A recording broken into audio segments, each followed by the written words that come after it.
Welcome to the Rational Optimist Podcast, your weekly dose of breakthroughs and insights that should be front page news. Coming up, imagine never having to pick up a smartphone again. Could Facebook's new $10,000 smart glasses really disrupt the iPhone? Next, weight loss drug Ozempic is an actual miracle drug. It's flying off the shelves, but why do Americans have to pay far more for it than anyone else? Finally, a robot police dog saved lives during a standoff in Massachusetts. Should we celebrate this or be a little wary of this technology? This is the Rational Optimist Podcast. First, Facebook, Meta, I should say, just introduced its new Orion smart glasses. We've been waiting for this moment, a potential true challenger to the dominant iPhone. Tell us about it. So before I get all balled up on these, I'm going to caveat with it that they reportedly cost $10,000 to make and are not available to buy right now. But I think we just got a glimpse of the next great computing device. So I was at dinner last week and I was trying to explain something to the person I was having dinner with, and every 5 minutes I was having to go on my phone and look at things on Google Maps and send it to him, and just felt so unnatural. It completely broke the conversation, and I've always wanted computing to be more natural. You think about, we used to stand at computers and turn knobs when we had mainframes, and now we sit at desks and we fiddle with PCs, and then the smartphones are really no better. This tiny little glass screen. I think these glasses are going to give us the era of invisible computing, or kind of like natural computing. What did you think of the announcement? I think it's compelling. I feel like we're seeing the beginnings of something special. But I struggle to see how the glasses can do everything that a phone can do, like a device you hold in your hand can do. How is that, like, I don't know, like you're not going to be looking at an opaque screen. You're going to be looking out at the world. Like, how does that replace an iPhone? It seems like it's more complementary. Yes, completely. I think Mark Zuckerberg had comments along these lines, which was essentially that we're not going to throw away the phones, just like we didn't throw away the PCs or even mainframes. Mainframe sales are still at all-time highs. So just like you, I don't know anyone who does Excel on their phone. It's kind of like still a task for computers. I think there's still going to be tasks for your phone, but I can just imagine a lot of the messaging and communication being done with the glasses. Or even if you want to look up a place for dinner or whatever, you're just going to tap the glasses and ask it. So that's where I see it coming in. I think it will be like the primary computing device, not the only one. So Apple's, I forget what they were called, but Apple announced a Vision product Pro. like this, Vision Pro, a product somewhat similar to this almost a year ago now, and they're big and clunky and ugly, and they look like ski goggles. You think the big difference between Orion and Vision Pro is that they're just more natural looking and you can wear them around? I think we can show a picture on the screen of the Apple Vision Pro versus on the right hand side versus the Orion glasses on the left hand side. Just look at the difference between these two. Like, do you want to get robbed with those Vision Pro goggles on they're basically a $3,000 pair of ski goggles. No wonder they were kind of a bomb. Yeah, you need something as clean and natural as these glasses here. You need to just be able to tap it, and the kind of built-in artificial intelligence system knows exactly what you're doing. Yeah, that is the big difference in my view. These Orion glasses, although they're not in production, they're everything the Vision Pro should have been. So getting this question right, getting the next big computing device right is really important for the investors out there. So obviously PC, Microsoft made it dominant. Apple's iPhone is the best-selling product in history, and it's one of the best performing stocks in history, largely thanks to the iPhone. Do you feel like these glasses can truly disrupt the iPhone and take market share away from Apple? I think so. I don't think we're there yet, clearly not, but I think it's a question of timeframes. I don't think in 10 years that we're going to be all staring at our smartphones and doing everything through them like we do today. Like, does that make sense to you? I feel like the big disagreements people have is, will it happen in 2 years or will it happen in 10 years? I don't think the smartphone is the end of history. Yeah. Well, you're an Apple guy, and them having the huge installed base is an advantage that's hard to overstate. Like, seems like once somebody goes into that universe, they never come out. It's a one-way door. So if a company's going to come out with true AR glasses that half of all people are wearing around on an everyday basis, the company's most likely to be Apple.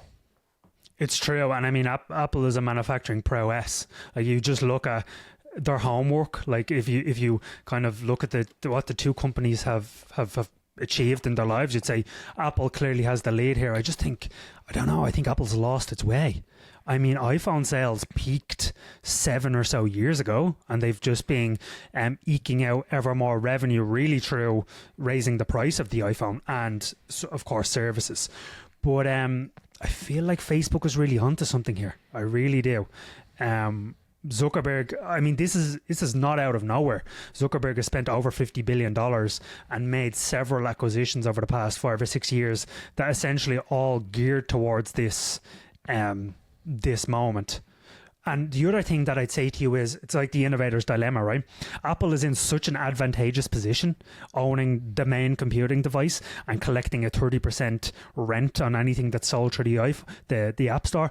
They're like, are we really going to try to disrupt ourselves? Whereas Facebook, because it has to hand 30% of its profits either to Google or Apple, depending on what device you buy something on Facebook or Instagram through, they're like, the fire is lit underneath them. Zuckerberg has said, it's like, we either innovate and we be at the forefront of the next platform shift, or we're done as a company. You know? Yeah, I was shocked to learn while researching for this podcast that Facebook is the number 3 R&D spender of any public company in the world. And they've got this cash cow with their advertising business, and you got to give Zuckerberg credit. He's skating to where the puck's going. He knows that's not going to last forever, and he's investing billions and billions into what he thinks is going to be the next big thing.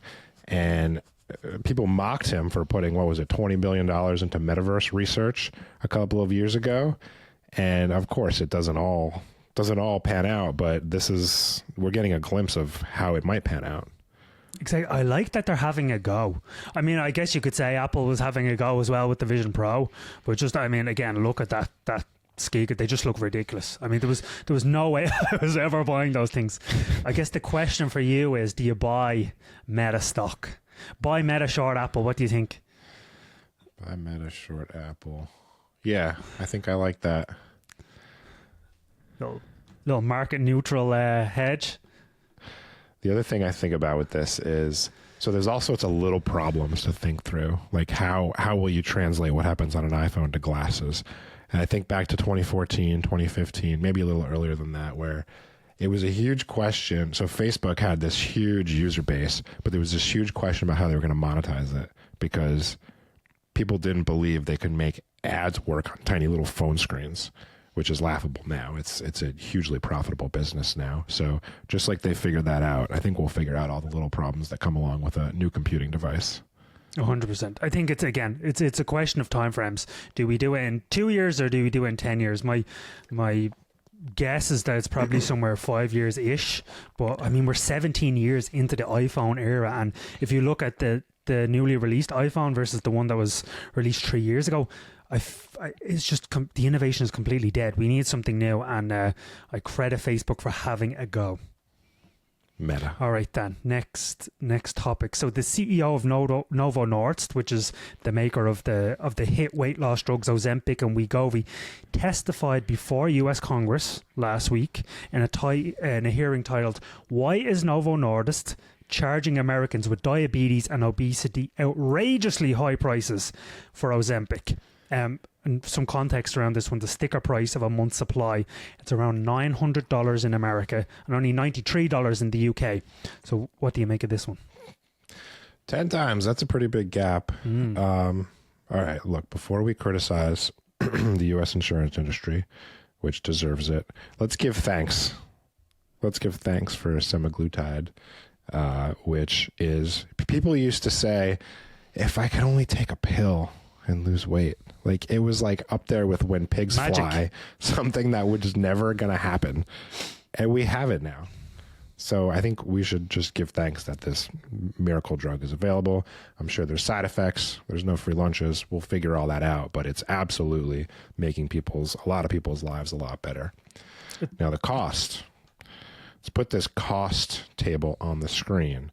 US, like you said, $936 for, what is that, for a month's supply?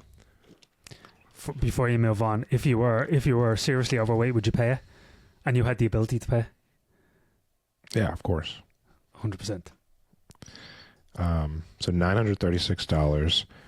The next closest is Japan at $169. So it's 5 times more than the next closest. People in the United States often don't pay a sticker price for drugs. It's sort of a fake price that they put up there, and then the insurance company pretends to help you by giving you rebates. It's all a big scam. I don't know if you're familiar with how it works in how insurance works in the U.S., but it's all a big scam. But I don't know. What do you like? If you had to boil it down to one reason why it costs so much more in the U.S., what would you say? Well, I completely agree about the sticker price. It's the same when you look at college tuition costs.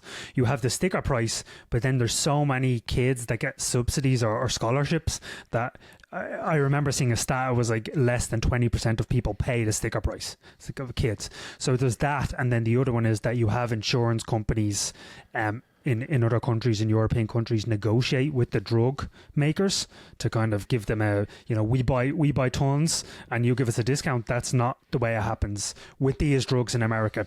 The other thing I'll say is that in Ireland, people are selling this stuff on the black market. You can't get it anywhere. Right? So it's like, at least you can get it in America. People are going around buying this stuff like crack cocaine in Ireland.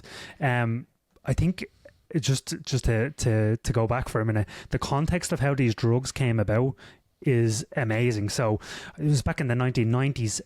A team of scientists, they came across this Gilia monster. It's basically a lizard that lives in southwestern United States, and they discovered that it can survive on less than one meal a month. So they studied it, basically took a sample of its saliva, ended up creating GLP-1 drugs, which helps diabetics. And then they discovered the diabetics were losing weight rapidly, so it's turned into this weight loss pill. And now we're discovering that people taking it for weight loss, it's lowering their risk of getting Alzheimer's and Parkinson's, helping addicts overcome like alcoholism or drug addictions, lowering the risks of heart attacks and stroke. So as you said, it's like this wonder drug that we're just after stumbling into. Quite incredible. So when you first told me all of the other miraculous effects it has, like helping Alzheimer's, Parkinson's, you said lots of forms of cancer it reduces the risk of getting. I asked you why, and I assume the answer was because obesity is associated with all sorts of bad outcomes, and you help obesity, you help everything else, but it turns out that's not the full explanation. No. So it absolutely does reduce the chances of getting obesity related diseases, but the scientists essentially think it's to do with inflammation. So these drugs reduce inflammation in your body and in your brain, and that they feel is the cause of a lot of these things. So that's really what we're stumbling into now. All right, this one innovation saved Denmark from slipping into a recession. Incredible. It accounts for 70% of the recent GDP growth of Denmark. How incredible is that? This is why innovation matters. This is why innovation matters. It's we talked, I think, last week about how to have a strong military and be a strong nation, you need a strong economy. And that strong economy is built on innovation.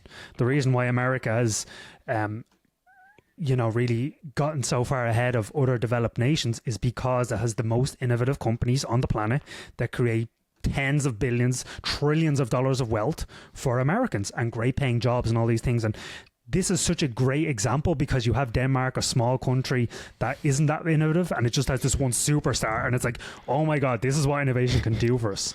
I was going to say, this is the exception that proves the rule. It's like, really? A company from Europe actually achieved something? It doesn't happen that often these days. This is the biggest publicly traded company in Europe now, isn't it?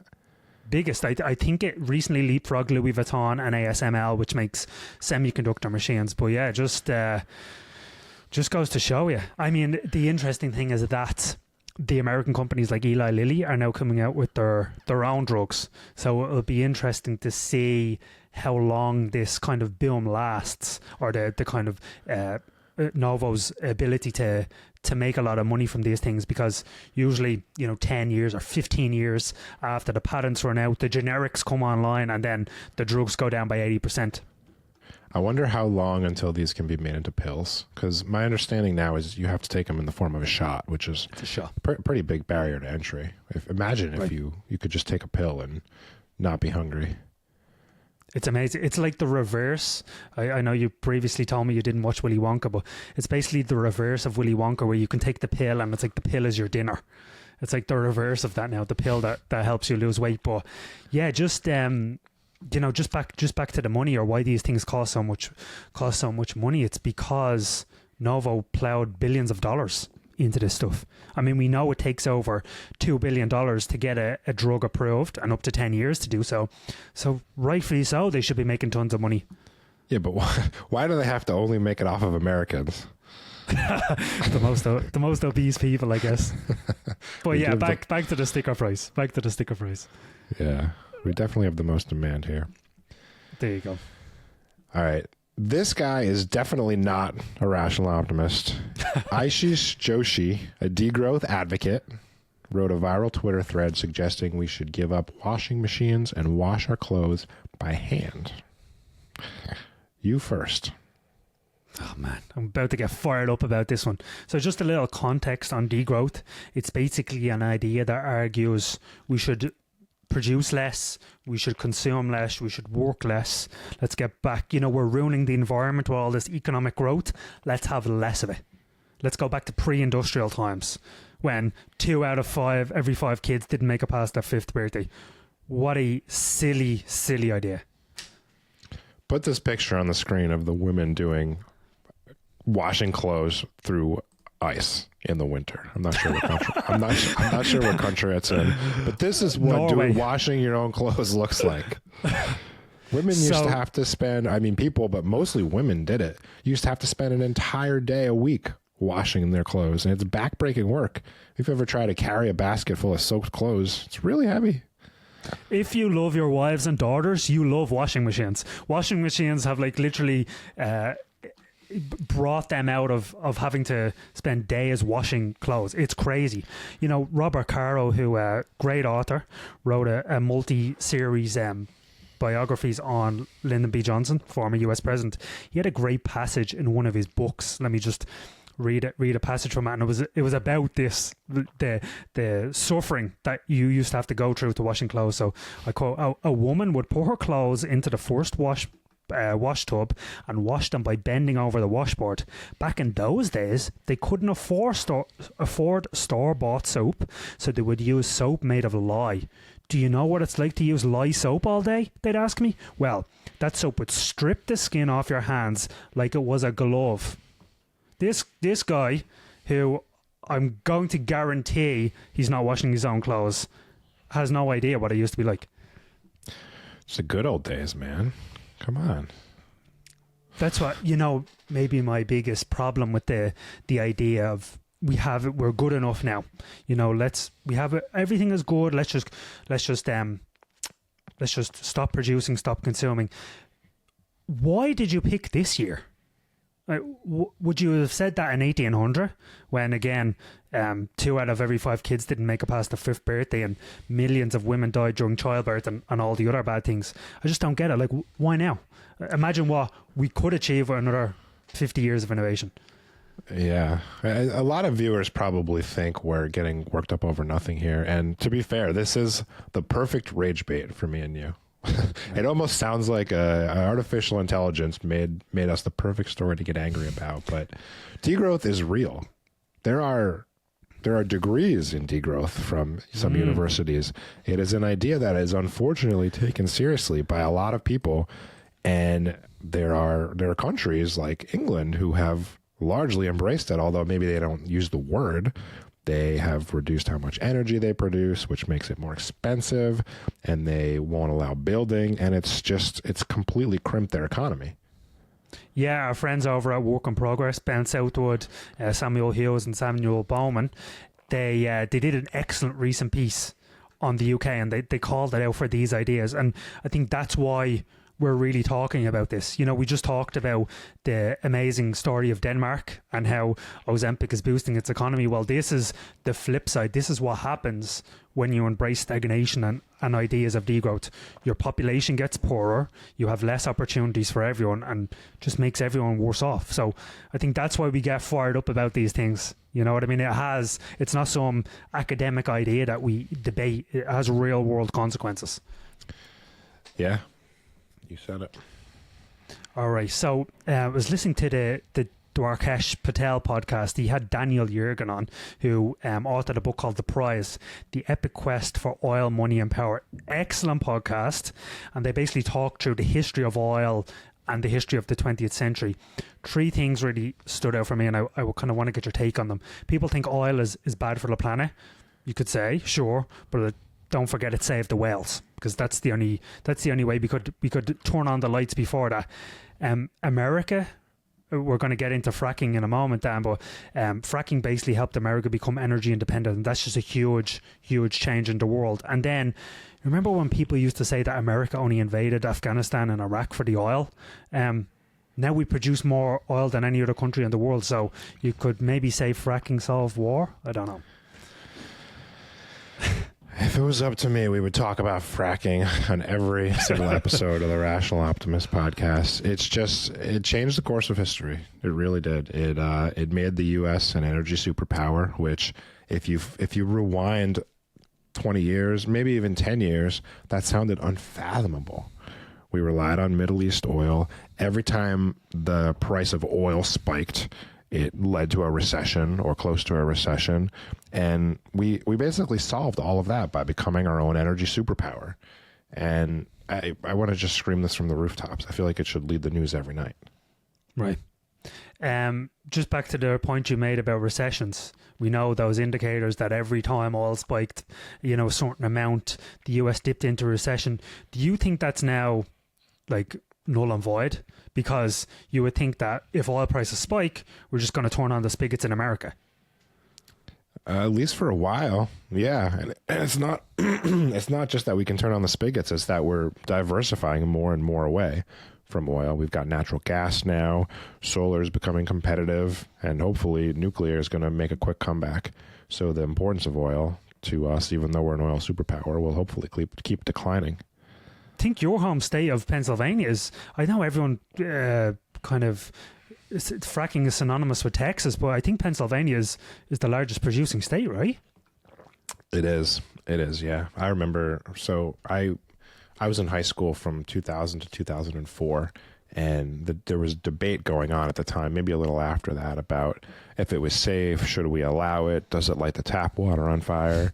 And it turns out it is safe and beneficial, and good thing Pennsylvania didn't ban it. There are 5 states in the country that did ban fracking, though, and still have banned fracking. They are, of course, Vermont banned it first in 2012. Degrowth state. Really good at banning things here. Vermont, New York, Maryland, Washington, and California have all banned fracking. I think the England's banned fracking too. I think, yeah, or some severe restrictions on it. That's actually what I love about America, because it's not really one country, it's a continent, and you have these 50 little experiments going on at the same time.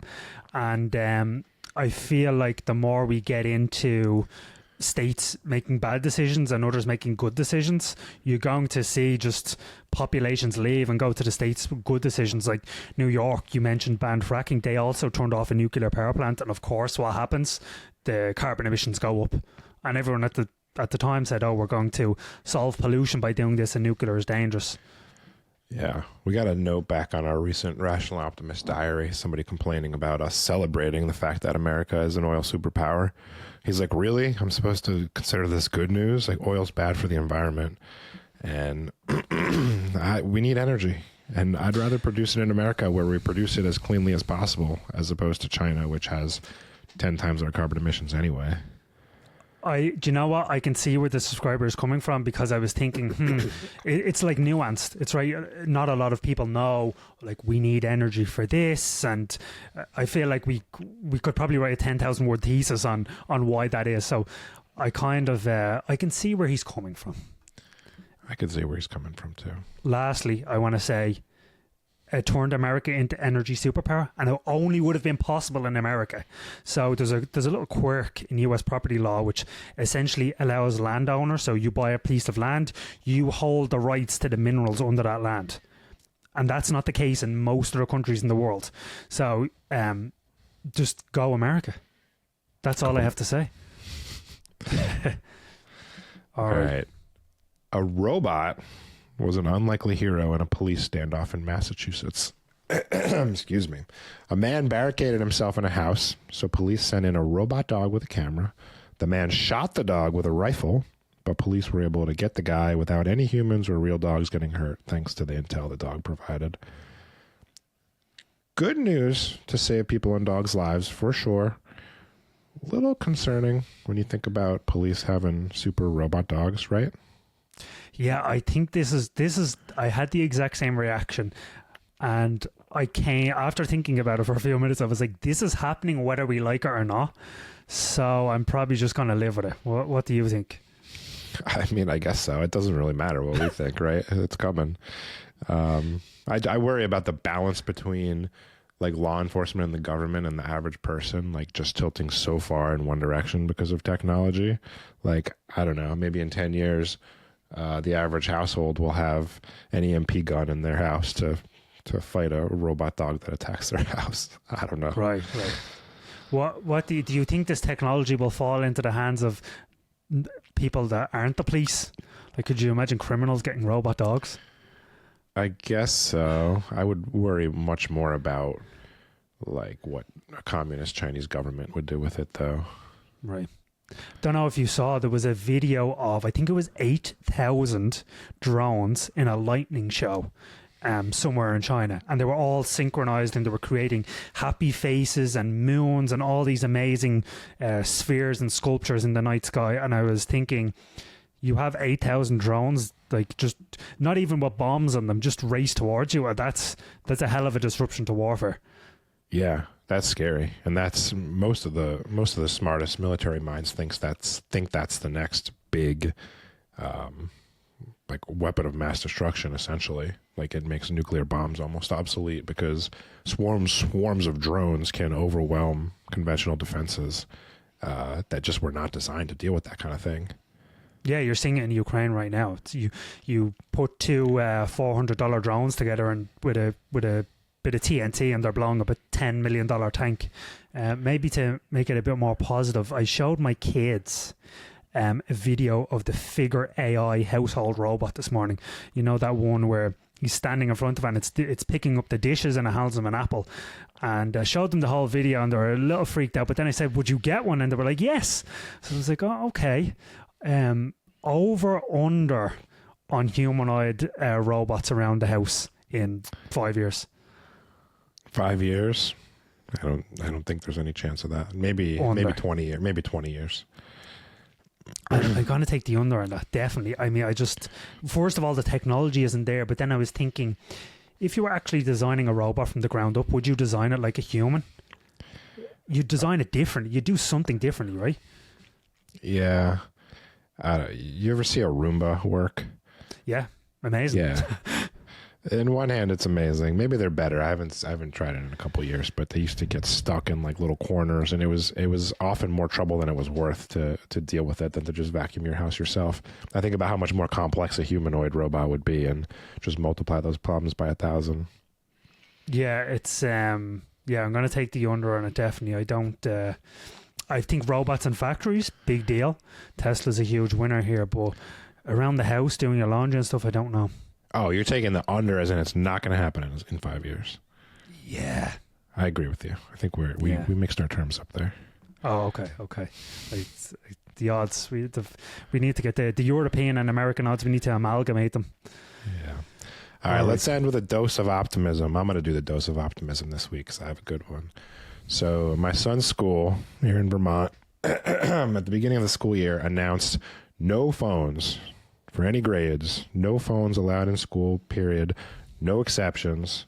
Some parents bristled at it. Teachers, of course, loved it. Kids, depends on the kid. But the returns are, we're about a month into the school year, rave reviews. The kids are happy. The teachers are happy. The parents are happy. You and I have talked many times. I don't think we've done it on the podcast yet, but we've talked many times about the damage that smartphones can do and has done to America's youth. You can trace the rise in depression. You can trace the rise in suicide. You can trace the decline in social interaction to phones, as Jonathan Haidt has done in his great book, Anxious Generation. Anxious Generation. I was thinking of his other book. So we're one of the earlier districts in the country to do this, and I'm happy to report the results of the experiment are very, very positive. Amazing. Maybe we'll discuss, we'll go into detail about the topic next week. Yeah, I think that would be great because it's a pretty deep topic. I'm happy to see the tide turning. I mean, when you and I first started talking about this privately, like a year or two ago, we sounded like kooks because no one was really taking notice to this yet. But I feel like the average person is really starting to get how bad smartphones can be for developing brains. And especially, it of course depends on what you do on the smartphones. Like scrolling through TikTok and little short form videos is about the worst thing you can do. Yeah, absolutely. I feel like, you know, when you look at previous technologies when they came out, like the radio came out, and you could argue that gave rise to people like Hitler and Mussolini, and the television caused some disruption as well. Smartphone, huge disruption. I feel like society is kind of, we're adjusting, and that's a great thing. That makes you optimistic, because this for me was one of the reasons to be most pessimistic. And, you know, we still have a long way to go, but I think we're turning the tide. Me too. And you really need the entire school district to like act in unison to ban it, because if all of the kids have a phone and you tell your kid they can't have a phone, that's even worse, because then they can't communicate with their friends and they're an outcast. So it's really, it has to be a group effort. And it's been, I don't see any downside to banning phones in schools. I think it should have happened a lot earlier. Yeah, absolutely. Completely agree about that. It really matters then who your kids' friends are and who their parents are. So yeah, if you're listening out there and you have this problem, someone has to start it in their peer group, right? So I encourage you to go onto the WhatsApp teachers groups or the kids groups and just put the idea out there. It needs to happen, and it all starts with us. All right, Stephen. We'll talk to you next week. Talk soon then.